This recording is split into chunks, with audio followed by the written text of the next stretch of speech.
कांग्रेस से 6 साल के लिए निष्कासित किए गए आचार्य प्रमोद कृष्णम का नाम इन दिनों हर किसी की जुबां पर है। इसकी वजह यह है कि हाल ही में प्रमोद कृष्णम के निमंत्रण पर प्रधानमंत्री नरेंद्र मोदी ने उत्तर प्रदेश के संभल जिले में श्री कलिक धाम मंदिर की आधारशिला रखी। आचार्य प्रमोद कृष्णम कलिक धाम पीठाधीश्वर है। हालांकि जिस तरह से प्रमोद कृष्णम के बुलावे पर पीएम मोदी आए, उसके कई सियासी मायने भी निकाले जा रहे हैं। दरअसल कहा जा रहा है कि कांग्रेस पार्टी पहले ही आचार्य प्रमोद कृष्णम को बाहर का रास्ता दिखा चुकी है। ऐसे में बीजेपी के साथ बढ़ रही उनकी नजदीकियां और फिर पीएम मोदी का श्री कलिक धाम आना यह दिखा रहा है कि आचार्य प्रमोद के लिए बीजेपी ने कुछ बड़ा प्लान किया हुआ है। इस बात की भी चर्चा हो रही है कि आचार्य प्रमोद को बीजेपी 2024 लोकसभा चुनाव में संभल सीट से टिकट दे सकती है। इस सीट से 2014 में आचार्य प्रमोद ने कांग्रेस के टिकट पर चुनाव लड़ा था। कांग्रेस से निष्कासित किए जाने से पहले से ही उनके बीजेपी में जाने की चर्चाएं थी। ऐसा लग रहा है कि जल्द ही आचार्य प्रमोद आधिकारिक रूप से बीजेपी में शामिल भी हो जाएंगे। बीजेपी उन्हें संभल सीट से टिकट दे सकती है। इस सीट पर पिछली बार हुए लोकसभा चुनाव में बीजेपी को हार मिली थी। सपा के डॉक्टर शफीकुर रहमान बर्क यहां से जीते थे। ऐसे में बीजेपी आचार्य प्रमोद को यहां खड़ा कर उन्हें जीतने का प्रयास करेगी। यूपी की संभल लोकसभा सीट मुस्लिम बहुसंख्यक है। यहां पर मुस्लिमों की आबादी 70% से ज्यादा है। कहा जाता है कि इसी वजह से यहां बीजेपी के लिए जीत हासिल करना मुश्किल हो जाता है। पिछले चुनाव में बीजेपी यहां दूसरे नंबर पर रही थी। संभल सीट पर जीत हासिल करने वाली समाजवादी पार्टी को कुल मिलाकर 55% वोट मिले थे, जबकि बीजेपी के खाते में 41% वोट आए थे। दरअसल बीजेपी को पूरी उम्मीद है कि वह चुनाव जीत रही है। हालांकि वह इस बात को भी ध्यान में रख रही है कि उसकी जीत काफी दमदार हो। ऐसे में वह आचार्य प्रमोद को पार्टी में शामिल कर संभल से टिकट दे सकती है। यूपी में बीजेपी को सबसे ज्यादा सीटें जीतने की उम्मीद भी है। हालांकि बीजेपी में जाने और चुनाव लड़ने का फायदा आचार्य प्रमोद को ही मिलने वाला है। अभी तक वे 2 बार चुनाव लड़ चुके हैं और एक बार भी जीते नहीं हैं। ऐसे में उन्हें उम्मीद है कि अगर बीजेपी उन्हें लोकसभा का टिकट देती है तो उनका संभल से जीतकर लोकसभा जाना तय हो सकता है। आचार्य प्रमोद कृष्णम संभल में श्री कलिक धाम पीठाधीश्वर है। उनका और कांग्रेस का साथ 3 दशक पुराना है, जो अब टूटने की कगार पर पहुंच चुका है। उन्हें प्रियंका गांधी का राजनीतिक गुरु भी माना जाता है। इसकी वजह यह है कि जब प्रियंका गांधी को यूपी की कमान सौंपी गई थी तो उस वक्त वह उनके राजनीतिक सलाहकार थे। उन्होंने यूथ कांग्रेस में भी अपने सेवाएं दी है। हालांकि पिछले कुछ महीनों में वे कांग्रेस से खफा रहने लगे। ऐसे में क्या कहना है आपका, इस पर कमेंट सेक्शन में अपनी राय जरूर दीजिएगा। जय हिंद, जय भारत। कनाडा से आकाओं की डांट पड़ी कि सरकार मांगे मान भी ले तो भी समझौता नहीं करना है। चिंता न करो, राशन पानी दवा दारू सप्लाई होती रहेगी, लेकिन डटे रहो। लगता है एमएसपी तो बहाना है, चुनाव तक आंदोलन चलाना है। हर बार एक नई मांग जोड़ देना, किसानों के नाम पर ऐसी मांगे रखना जो कभी पूरी न हो सके, उसका क्या मतलब है? मतलब सरकार विरोधी राजनीति से चुनाव तक आप धरना चालू रखना चाहते हैं, चाहे आमजन, व्यवसायी, कर्मचारी, छात्र कितना भी परेशान हो। ऐसे तो कोई भी 7-8 लोग इकट्ठा होकर सरकार को बंधक बना लेंगे। फिरौती में कहेंगे मांगे पूरी करो। एमएसपी की मांग उचित है, किसान उस पर टिके रहे, राजनीतिक बरगलावे में न आए। दिल्ली सीमाओं पर जुटने के लिए बेचैन किसान प्रदर्शनकारी सरकार की एक सुनने को तैयार नहीं है। मोदी सरकार ने कुछ दिन पहले उनके लिए न्यूनतम समर्थन मूल्य एमएसपी की गारंटी का प्रस्ताव लाई थी, लेकिन कृषि संघों ने और किसानों के नेता बने बैठे लोगों ने इसे फौरन नामंजूर कर दिया, बिन ये सोचे कि इस प्रस्ताव में क्या क्या खास चीजें थी और उससे उन्हें क्या लाभ हो सकता था। पंजाब से हजारों की संख्या में किसान दिल्ली के लिए मार्च कर गए, जिसे किसान आंदोलन 2.0 कहा जा रहा है। ट्रैक्टर ट्रॉली लेकर चले इन किसानों को हरियाणा के संभू और खनौरी बॉर्डर पर रोका गया है, जहां प्रदर्शनकारी जेसीबी से लेकर मिट्टी खोदने वाली मशीनों तक लेकर आ गए। इसके लिए सड़कों पर कड़ा पहरा है। पहरा तो छोड़िए, पूरे बॉर्डर को किले में तब्दील कर दिया गया है। पूरे रास्ते पर बैरिकेडिंग है, जिसकी तस्वीरें बीते कई दिनों से आप देख ही रहे हैं। हालांकि अब संभू बॉर्डर की तस्वीर बदलती दिख रही है। दिल्ली कूच पर आमदा पंजाब और हरियाणा के किसान पिछले 10 दिनों से संभू बॉर्डर पर बैठे हैं।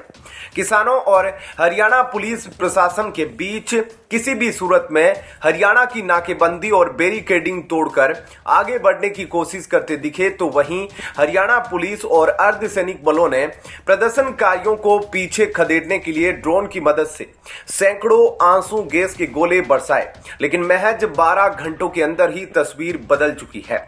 ऐसे में सवाल यह भी उठ रहा है कि क्या बुधवार को लाख जतन के बावजूद आगे बढ़ने में नाकाम रहे किसानों का मनोबल अब टूटने लगा है। बुधवार को ही किसानों ने संघर्ष विराम का ऐलान कर दिया था। जिन मॉडिफाइड ट्रैक्टरों और मशीनों को फ्रंट पर तैनात कर किसान अपना शक्ति प्रदर्शन कर रहे थे, गुरुवार को वो नदारद दिखे, जबकि हरियाणा की तरफ तैनाती जस की तस है। जिन बख्तरबंद पोकलैन और जेसीबी मशीनों के बूते किसान बैरिकेडिंग तोड़ दिल्ली कूच की हुंकार भर रहे थे, उन मशीनों को फ्रंट लाइन से हटाकर वापस ट्रॉलियों पर लाद दिया गया है। जेसीबी मशीनों और मॉडिफाइड ट्रैक्टरों को अंडरग्राउंड कर दिया गया है। TV9 भारतवर्ष ने ग्राउंड जीरो पर पड़ताल की तो पाया कि संभू बॉर्डर पर हरियाणा पुलिस से मुकाबला करने के लिए जो बंदोबस्त किसानों ने किए थे, फिलहाल उनको हटा लिया गया है। रात में ही ट्रैक्टरों, पोकलैन और जेसीबी मशीनों को फ्रंट लाइन से हटा लिया गया है। संभू बॉर्डर पर पंजाब पुलिस की मौजूदगी भी पिछले दिनों से ज्यादा बड़ी नजर आई। इतना ही नहीं, संभू बॉर्डर पर हर रोज मीडिया के सामने अपनी बात रखने वाले किसान नेता भी आज बॉर्डर पर कैमरे के सामने नहीं आए। सेकेंड लीडरशिप को आगे रखा गया था। अब पंजाब सरकार भी नहीं चाहती कि किसान उग्र प्रदर्शन या पोकलैन, जेसीबी जैसी मशीनों का इस्तेमाल संभू बॉर्डर पर करें। इस बाबत हरियाणा सरकार पहले ही पंजाब सरकार को चिट्ठी लिखकर कदम उठाने की मांग कर चुकी है। ऐसे में क्या कहना है आपका, इस पर कमेंट सेक्शन में अपनी राय जरूर दीजिएगा। जय हिंद, जय भारत। पंजाब में हमारी सरकार आई तो MSP देंगे, केजरीवाल और भगवंत मान ने कहा था, तो पंजाब के किसान दिल्ली की जगह पंजाब के CM का घेराव क्यों नहीं कर रहे हैं? मीडिया यह क्यों नहीं दिखाता? देश का एकमात्र राज्य हरियाणा, जहां 14 फसलों पर सरकार देती है किसान भाइयों को MSP। पंजाब मात्र 2 फसलों पर, गेहूं और चावल पर देता है MSP, वो भी केंद्र के पैसे से। पंजाब के मुख्यमंत्री हरियाणा को ज्ञान देना बंद करें और किसानों से किया झूठे वादों को पूरा करें। जो भगवंत मान सरकार और किसानों के बीच बैठकों में मध्यस्थता कर रहे हैं, वो खुद पंजाब में 22 फसलों की MSP पर खरीद वाले वादे से मुकर चुके हैं। बीजेपी का आरोप है कि किसान और सरकार की बैठकों में मौजूद भगवंत मान ही अड़ंगा लगा रहे हैं और किसानों को भड़का रहे हैं। वहीं किसान आंदोलन को लेकर दिल्ली से सटी सीमा पर बड़ी संख्या में पंजाब के किसानों के एकत्र होने को लेकर गृह मंत्रालय और पंजाब सरकार के बीच जुबानी जंग तेज हो गई है। पंजाब सरकार ने राज्य में कानून की स्थिति बिगड़ने के गृह मंत्रालय के दावे को नकारते हुए कहा कि राज्य में किसान आंदोलन से बने हालातों के साथ कारगर ढंग से निपटा जा रहा है। पंजाब के मुख्य सचिव अनुराग वर्मा ने केंद्रीय गृह सचिव को लिखे पत्र में कहा कि यह कहना बिल्कुल गलत है कि पंजाब सरकार की अनुमति से ही संभू और ढाबी गुंजरा बॉर्डर पर लोग इकट्ठा हुए हैं। गृह मंत्रालय ने पंजाब सरकार से कहा कि पिछले कुछ दिनों से राज्य में कानून व्यवस्था की बिगड़ती स्थिति चिंता का विषय रही है। मंत्रालय ने कहा था, ऐसा लगता है कि विरोध की आड़ में उपद्रवियों और कानून तोड़ने वालों को पथराव करने, भीड़ जुटाने और पड़ोसी राज्यों में अशांति और अव्यवस्था फैलाने के स्पष्ट इरादे से सीमा पर भारी मशीनरी ले जाने की खुली छूट दे दी गई है।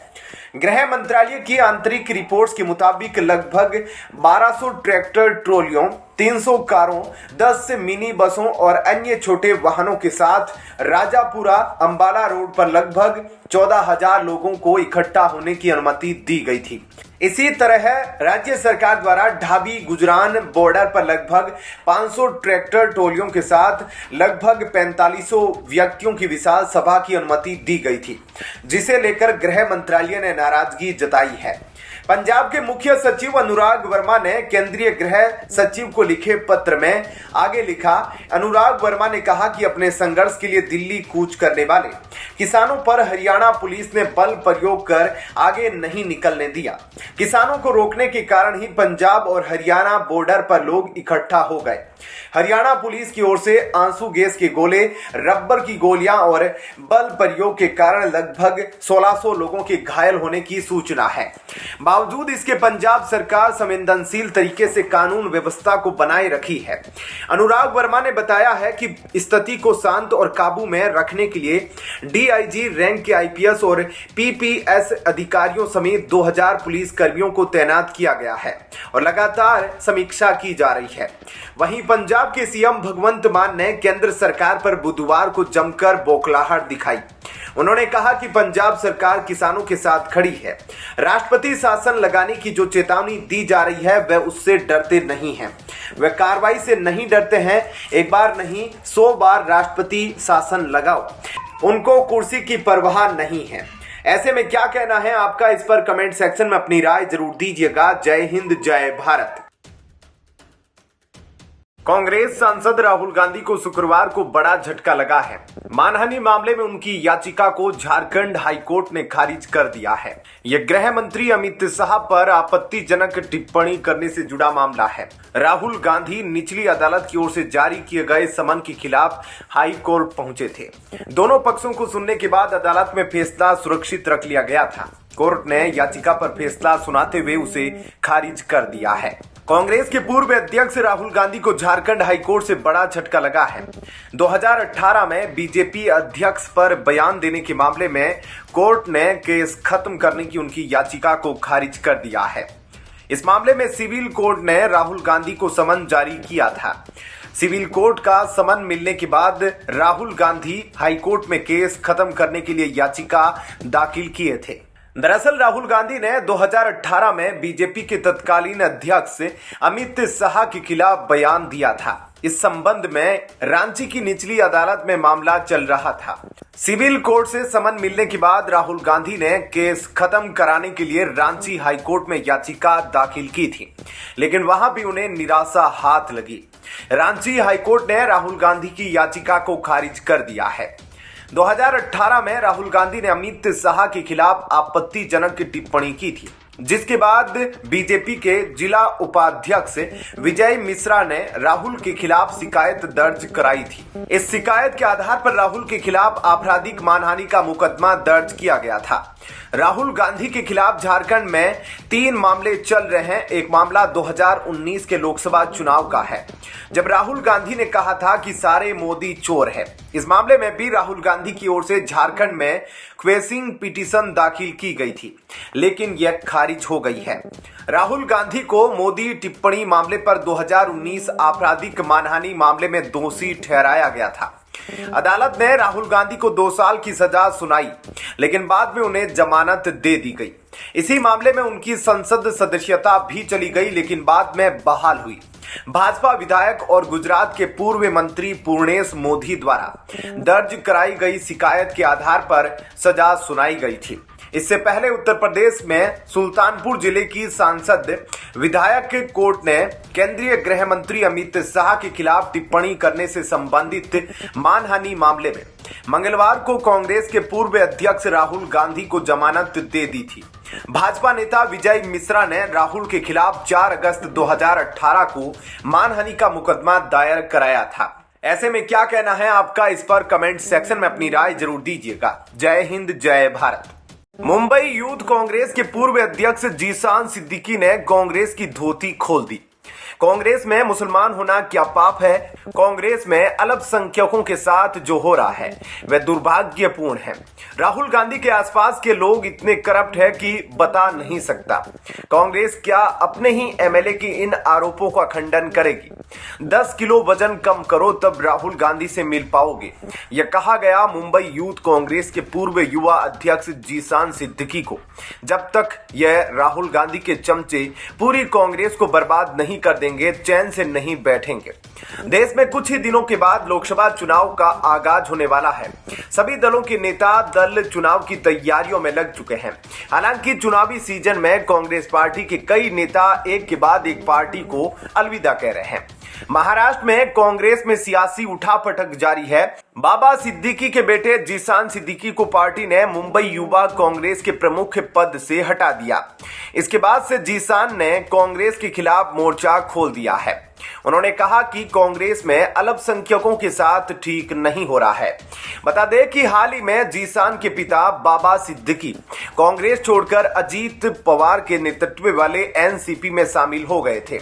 जीशान को भी मुंबई युवा कांग्रेस प्रमुख पद से हटा दिया गया है। बता दें कि जीशान मुंबई की वांद्रे ईस्ट सीट से विधायक है। अब मुंबई में कांग्रेस नेता जीशान सिद्दीकी ने भी कांग्रेस के नेतृत्व पर बड़े आरोप लगाए हैं। उन्होंने कहा, अगर कांग्रेस को मुसलमानों से दिक्कत है तो फिर पार्टी उनका मसीहा बनने का ढोंग क्यों कर रही है?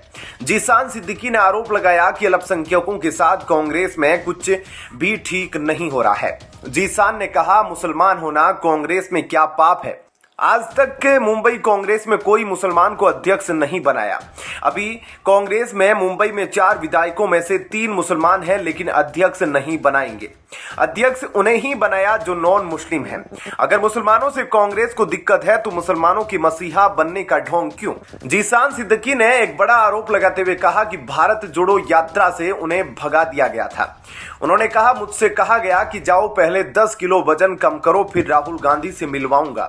हमारी कांग्रेस पार्टी में वैल्यू नहीं है, इसलिए ऑप्शन तलाश रहा हूं। कांग्रेस को अल्पसंख्यकों की जरूरत नहीं है। जीशान सिद्दीकी ने गुरुवार को यह भी कहा कि राहुल गांधी की टीम पार्टी को खत्म कर रही है। ऐसा लग रहा है जैसे उन्होंने सामने के लोगों से सुपारी ले रखी है। उन्होंने कहा कि शिवसेना वर्तमान यूबीटी की सरकार गिरी है, यह उनका कर्म है। कोरोना के दौरान जो घोटाले किए हैं उन्होंने अब सबके सामने हैं।